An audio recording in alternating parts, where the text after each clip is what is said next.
Feelings are the lights on the dashboard of life. And that means, like, if you're driving a car, there's certain lights that'll light up from time to time. Maybe you're out of fuel. Maybe you need oil. Maybe you need some sort of an adjustment. But the emotions are the things that in this taxi or car will give me an indication that something's not quite right. Shalom and welcome to Beyond Circumstances. So it's lovely to have you with us. And today's guest is Dr. Chérie Carter-Scott, who is a dear friend and someone that I love and admire. And I am going to let you, Cherie, introduce yourself. Great. Shiri, it's wonderful to be here with you and your listeners and viewers. And I just want you to know that I'm thrilled and honored to be here. So I'll tell you a little bit about me, audience. I am called by my students the mother of coaching. Why am I called that? Well, to the best of our knowledge, I've been coaching for longer than anyone we know. Since 1974, when I started coaching in San Francisco, California. I've been coaching ever since and training coaches ever since. So that's why people, specifically my students who say, gosh, you're so old, you must have been the oldest coach. And I said, no, Socrates was the first, but I've been coaching this lifetime for quite a while. So that's number one. Number two, I am the #1 New York Times best-selling author of If Life is a Game, These Are the Rules, which you may know, sold about 5 million copies globally. And recently I wrote my autobiography, which was based on the 10 rules for being human. And I'll just show you what it looks like because it's kind of fun. There's the book. I love and it. this is the book that sold 5 million copies. And that's me now. I still kind of look like that. Anyway, that's me now. And this goes through every different iteration of my life. And then what did I learn from that?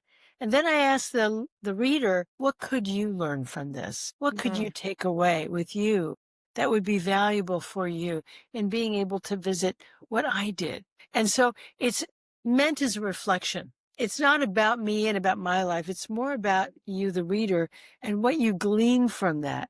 But the 10 rules are universal truths that are meant to unite us in our humanity. So anything else I can tell you about me? You betcha. I'm married. I have a child. I have 2 grandchildren. And more than anything, I had a very dysfunctional childhood, which helped me find myself and helped me find my purpose and my direction and my guidance. So it was kind of out of the flames or the ashes came the phoenix. And I did emerge knowing clearly why I was put on this earth, which is one of the things I help other people find out. Why am I here? What am I supposed to do, etc. So I do teach coaching. I teach it on a platform that is global and depends upon whether you're a night person, a morning person, afternoon person. But people tune in from all different time zones all over the world. And I'm very flattered to know that they get up, some of them in the middle of the night, because they want to be a part of it. Love it. And I'm doing it because people say, well, shouldn't you be retired by now? And I said, well, when people retire, they usually leave a job that they didn't like in the first place to be able to do what they want to do. But I've been doing what I love for 51 years, and I love it passionately. Why would I stop doing that? So I'll do it probably until I keel over one day. That's enough about me. Okay, and I just want to say that as someone that has a coaching school for advanced coaches, I love your graduates. So if you're considering becoming a professional medical coach, if you're considering becoming a professional coach, see, I'm so wrapped up in my own things. Please, please, please consider MMS. Really, really good training. So, like I said, I love your graduates. Thank you. So let's jump into it, beyond the circumstances. And so we had a few minutes to discuss the questions, but I actually want to surprise you with something, okay? Okay. So one of the biggest challenges coaches face in helping clients navigate their life circumstances is when clients reach a place where they feel overwhelmed, completely unresourceful, they feel stuck, they even feel lost. So in your experience, what is one thing that most people get wrong when they're trying to move beyond the circumstances of a specific life event or an ongoing situation? They don't acknowledge what's happening. They try to pretend that it is business as usual, or that nothing's changed, or that they should just, straighten up and pull themselves together. It's bigger than that. Overwhelm and breakdown really are a wake-up call. And most people don't wake up until much later. They just think, oh, it's just a phase. I have a cold. Something is just not quite right, but I need more sleep. They don't really say to themselves, this is not right and I'm not good and I need to do something to be able to find myself, connect with myself, and get back on track with who I am. I love that perspective. Everything is connected. I believe, there's one of my teachers, Mark Walsh. He's an embodiment coach. He always says, the body is not the taxi for the brain. And it's true, that like everything that's going inside is reflected on the outside and vice versa. And there's always a request. The body's not wrong. The body's reacting. The body's talking to us. Okay, so let's talk about emotions. Okay. So here's my premise when it comes to emotions. I believe that actual emotions are not manageable. We can't manage our emotions, but we can manage ourselves within emotional states. And when we do that, we can shift into a place of choice, even if that choice is just taking a deep breath and acknowledging what I can't control and what I can control and, just acknowledging where I am at the moment. So what are some things that you have learned over the years and practice in terms of managing emotional states? Well, emotions to me are very important. As a matter of fact, in one of my books, I quote myself saying, feelings are the lights on the dashboard of life. And that means, like, if you're driving a car, there's certain lights that'll light up from time to time. Maybe you're out of fuel. Maybe you need oil. Maybe you need some sort of an adjustment. But the emotions are the things that in this taxi or car will give me an indication that something's not quite right. And I need to pay attention to that rather than suppress it. And for the most part, people in our general society have been, until recently, operating from the neck up and not allowing themselves to feel the full breadth of emotions that happen with us as humans. I mean, some people even deny the fact that they're hungry, which is not exactly an emotion. It's a feeling, but it's not an emotion. And so I invite people to invite their emotions to come to the forefront and indicate what it is that they want the person to know. Yeah. So what I'm hearing is this invitation to invite the body, invite the emotions into the situation, just acknowledge that they're there. Yes. Many people have not put names on the emotions that they're feeling. So we have a wheel of feelings that we use for teaching, and we ask people to look at the wheel and find themselves on the wheel and identify it, because they may be feeling something inside, but it hasn't connected with their cognition to be able to say, right now I'm feeling lonely. Right now I'm feeling despair. Right now I'm feeling ecstatic. Right now I'm feeling hopeful. They don't have the language to be able to label it as such. And so that's really part of the first step, is feeling the feeling and then seeing if you can identify it with a label that maybe sums it up. That is so important, and I'm so happy you addressed that, because a lot of us don't have enough of a vocabulary to name the emotions. And it's difficult to deal with something that doesn't have a name. So you talked about the feeling wheels. There are a lot of those online. So I encourage you to go online and Google. You will find at least 3 or 5 or more. And that's it's a very effective tool to use with clients. Name the emotions. A lot of people, when they don't have a name for an emotion, they will go to sensations in the body. And like, I feel down, I feel tight.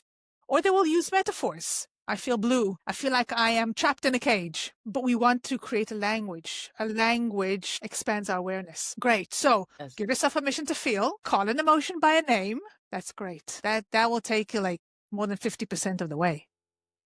And then they can actually say to the emotion that they identify, what is it that you want me to know?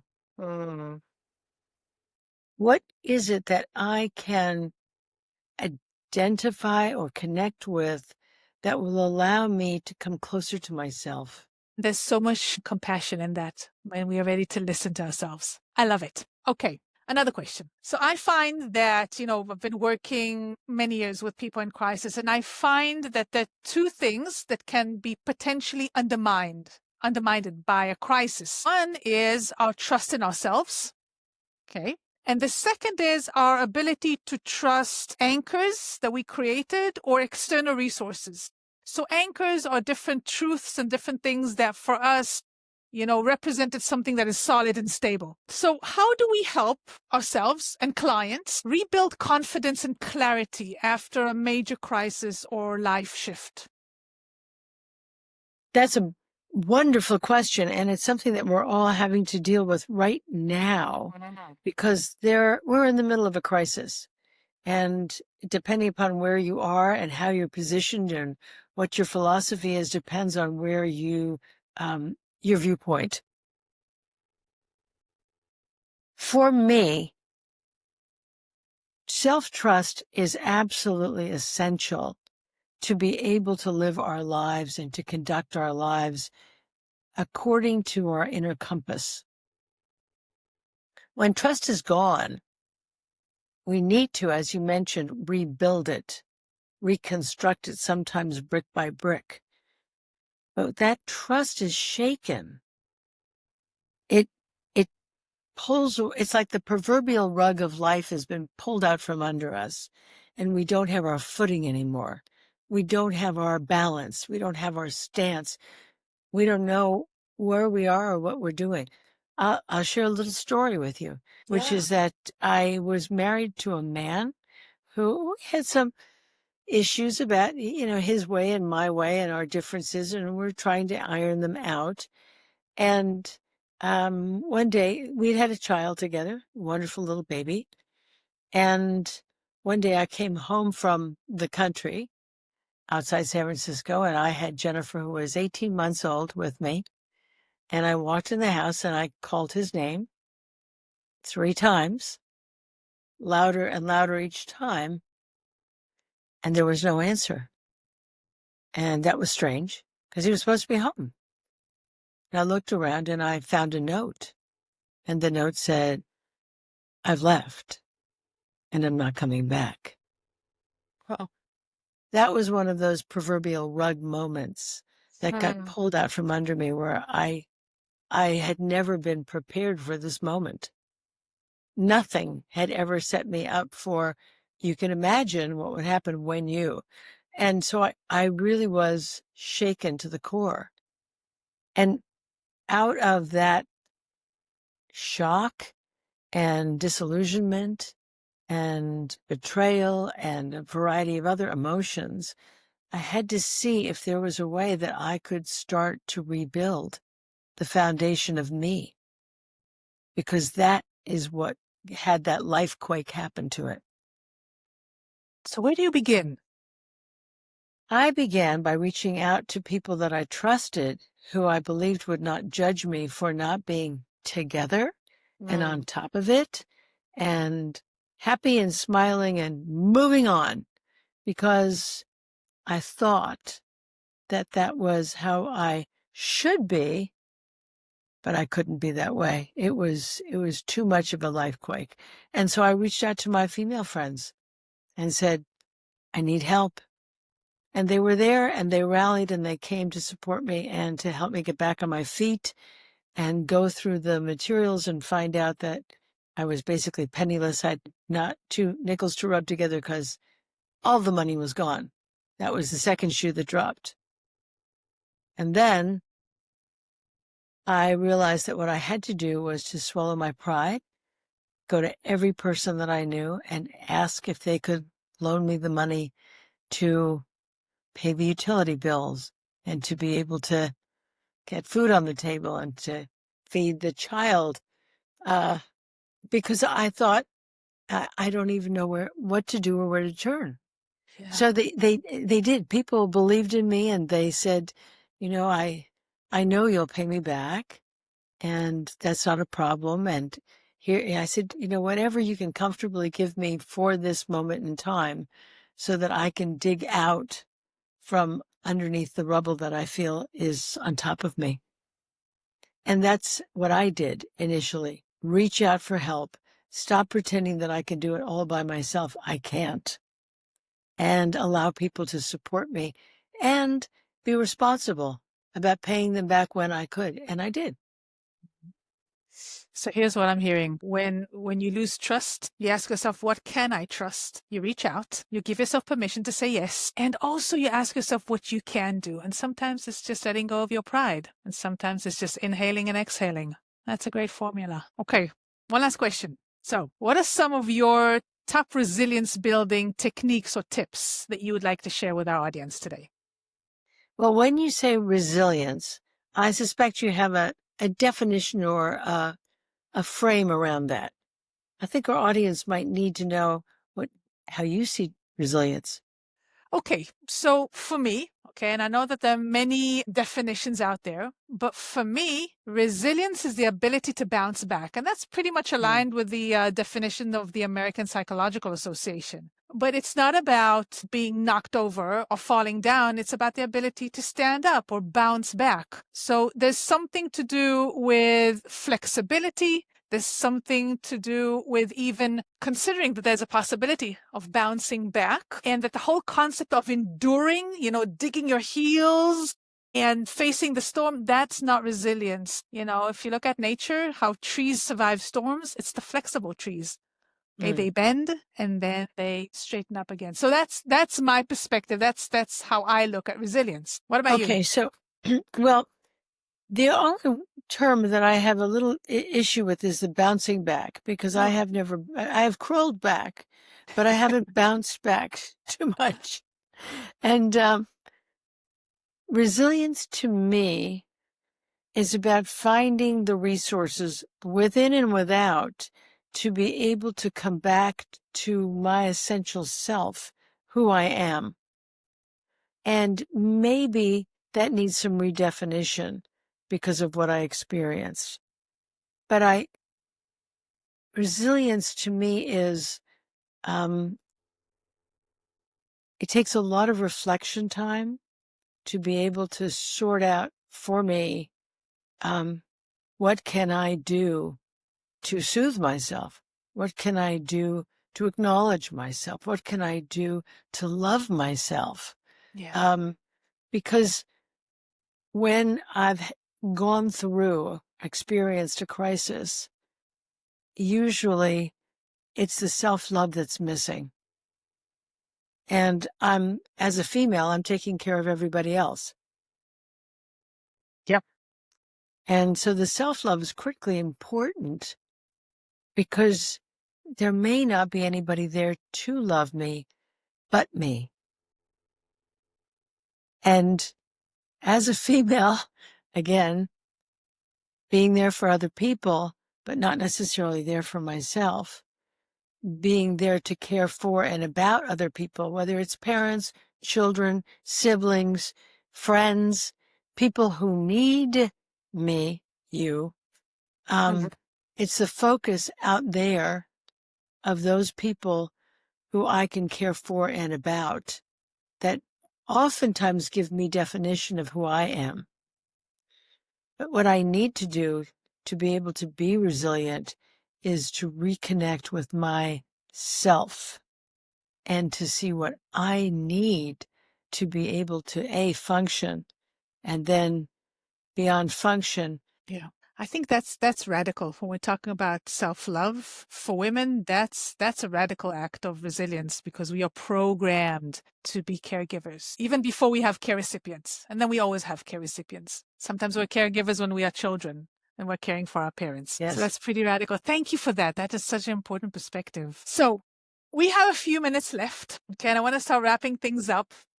First of all, thank you for this wonderful conversation, and thank you for being my first guest. I'm so excited. This has been a dream of mine for a long time, so having you as my first guest is just such a blessing. Right. So before we wrap this up, where and how can people find more information about you, learn about your training programs, follow and receive your words of wisdom, and get your books? Okay. I have them.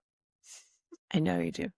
Okay, so first of all, my website is drcherie.com. That's DR for Dr. Cherie, Cherie, just right on the screen. You can take a picture of that and you look for drcherie.com, and that's my website, which can connect you to my books and our training programs and a variety of things that I'm doing and etc.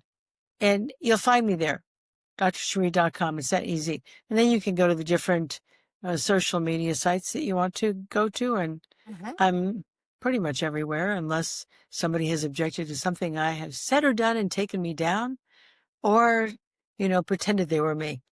So we'll have that information in the text below. Any words of wisdom before we complete? Anything else that you want to say about moving beyond circumstances? Many of us who have been enculturated to behave the way we should behave, be it our parents or society or our religion or whatever it was, trying to be good according to the shoulds, is based on external reality and the dictates of external reality. And in order to be able to find ourselves, we have to really ask the critical question, who am I and what do I want? And want is different than should. Yeah. And want helps us return back to our essential self as opposed to operating in the should reality, which accommodates somebody else's perspective. I love that. Thank you. Thank you so much. So we are wrapping up this episode, and thank you everyone for joining us today. If you're a coach and you want to learn how to support your client through life's hardest challenges and how to help them move beyond circumstances, tune in to our next episodes and listen to the amazing guests that I have lined up. So thank you, everyone. Let's stay safe and let's continue making this world a better place. Thank you.